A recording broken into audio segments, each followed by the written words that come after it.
This video is being made for those among us that are sick and tired of believing in things that insults our own intelligence.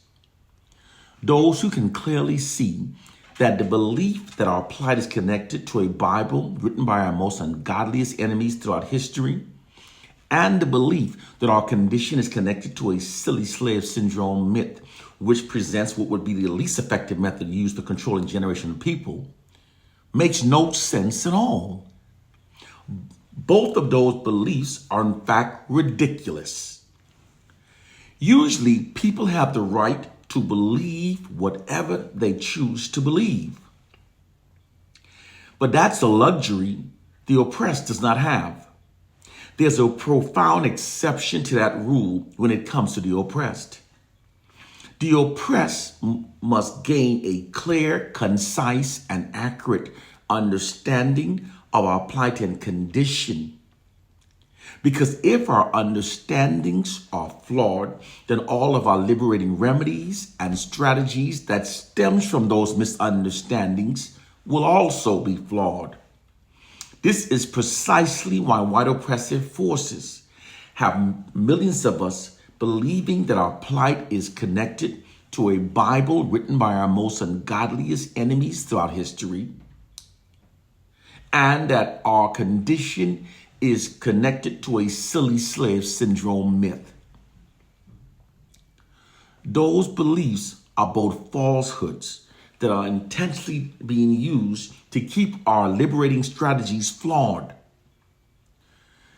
Those who hold those noted beliefs does so because they are mentally enslaved. The condition has also been called thinking without actually thinking.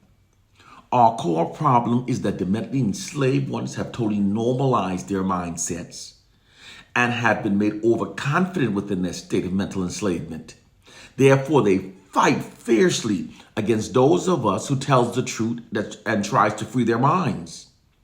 Nonetheless, those of us who knows the truth must teach African proverb. Here is an absolute fact. It's not possible to subjugate and oppress a group of people for as long as we've been subjugated and oppressed by the white society without manipulating our collective minds to think in ways that facilitates our long-term oppression and subjugation. Because whenever people are oppressed for long durations, their collective aggressions towards their oppressors will continue to grow until acts of massive unified rebellion against their oppressors become inevitable. The oppressed always eventually rebels against their oppressors. It's the inherent response within the collective human psyche whenever people are held under long-term oppression. The only way to prevent this inherent response is by shifting the collective aggressions of the oppressed away from their oppressors and redirecting it against themselves. This is achieved by perpetually subjecting the oppressed to receiving only the fraudulent worst narratives about themselves. Doing so demoralizes, divides, and shifts their collective aggressions away from their oppressors and redirects it towards themselves.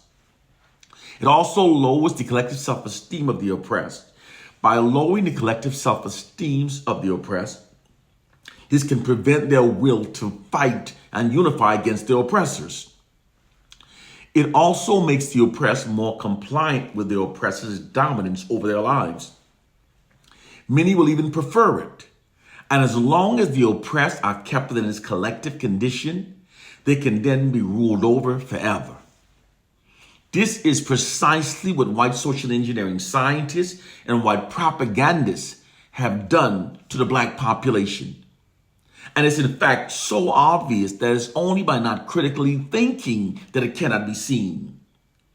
For when critically thinking, can't you see just how cartoonishly unrealistic it actually is that virtually all information that we receive about ourselves from the white society are consistently negative and black racially demoralizing?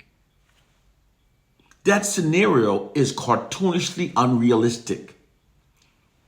The truth is, the white media's unrelenting negative depiction of black people that amplifies the negative to the point that it distorts our reality is much more than just biased media reporting. It's actually an insidious black racially demoralizing divide and rule psychological warfare system.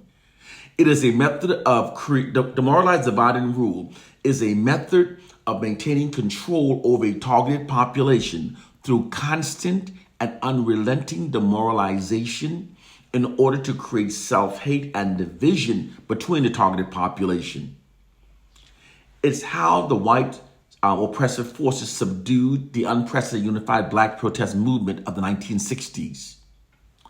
The history and the reason. During the 1960s, African Americans' unified protest against the U.S. system of white supremacy was unprecedented. African Americans confronted it on all fronts. It was confronted through civil disobedience tactics, militant means, nonviolent protests, and with black lawyers pleading for equality within America's highest Supreme Court. African Americans' unified protest still remains unrivaled by any other group in U.S. history.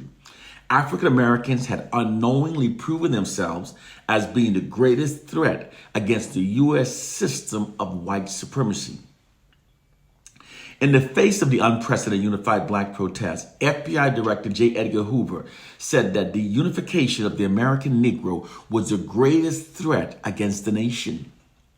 To remedy what was then called the Negro problem, in 1967, President Lyndon Johnson put together a committee called the Kerner Commission. Their assignment was to study the Negro problem, find the cause of the problem, and then develop a solution.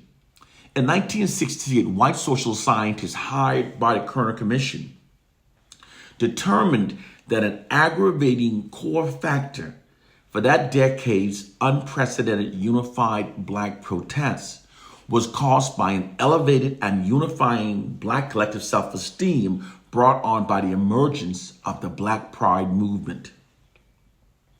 They also learned then that while the oppressors, through their weaponry advantages of guns, rifles, and cannons, could brutally invade and enslave Africans, they, however, cannot win our loyalty or sustain peace with us indefinitely unless our minds have been manipulated to think in ways that prevents us from unifying against the white society. Because, as I said earlier, whenever people are oppressed for long durations, their collective aggressions against their oppressors will continue to grow until it reaches a boiling point, resulting in massive acts of rebellion against their oppressors. The oppressed always eventually rebels against their oppressors.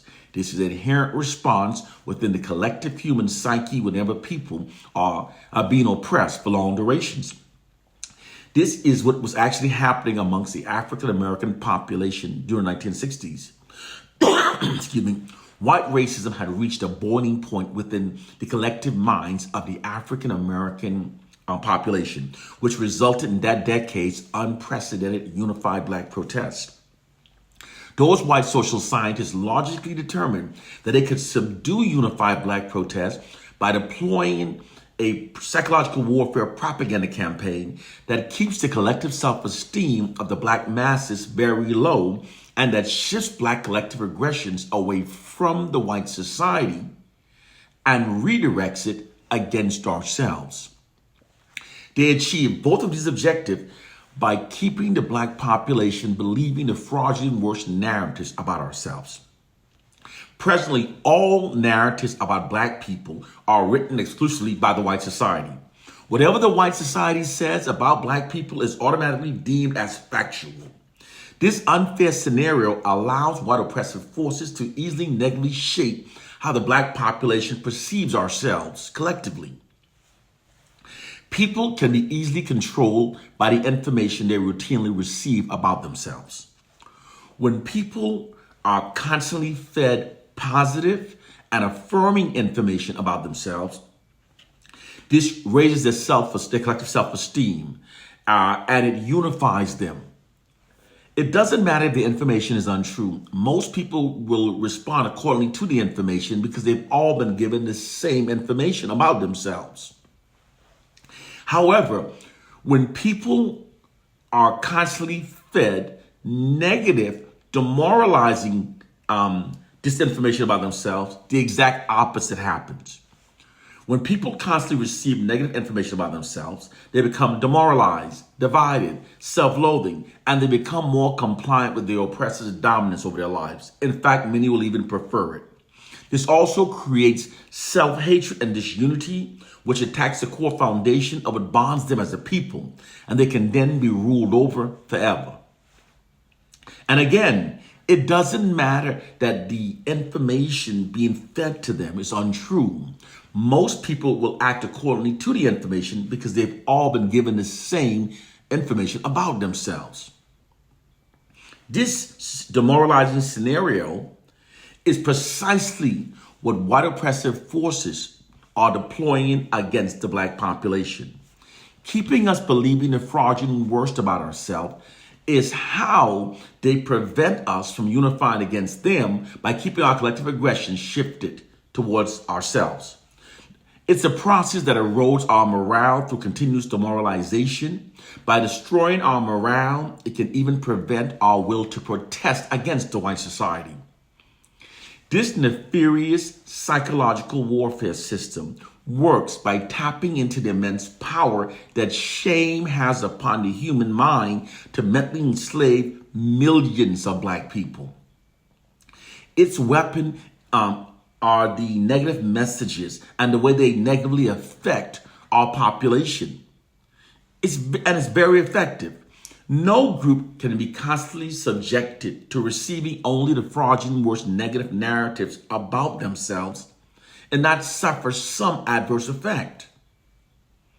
This is the true reason why many Black people are now self-loathing, perceive ourselves as being our own worst enemies, and reveres the white society in spite of a brutal history to the contrary. And then they dumb down our minds by having us believe that it's the Willie Lynch myth. It is not the Willie Lynch myth. We are being controlled through the white society's monopoly over the information that is being systematically fed into our minds. We must function based upon what is true in order to develop the proper counter strategies that are necessary to liberate ourselves. It is not Willie Lynch. He never existed. He's a myth created in 1970. We are being controlled by white propagandists and white social engineering scientists. It's how the white society protects itself from massive unified Black retribution and how it protects its position of white dominance. Information warfare. You have to learn information warfare. You have to learn what propaganda is. You have to study social engineering. That's their weapon against us. And our ignorance of how they truly subjugate us is their greatest power over us. This is why we must teach the truth, learn the truth. One love and peace.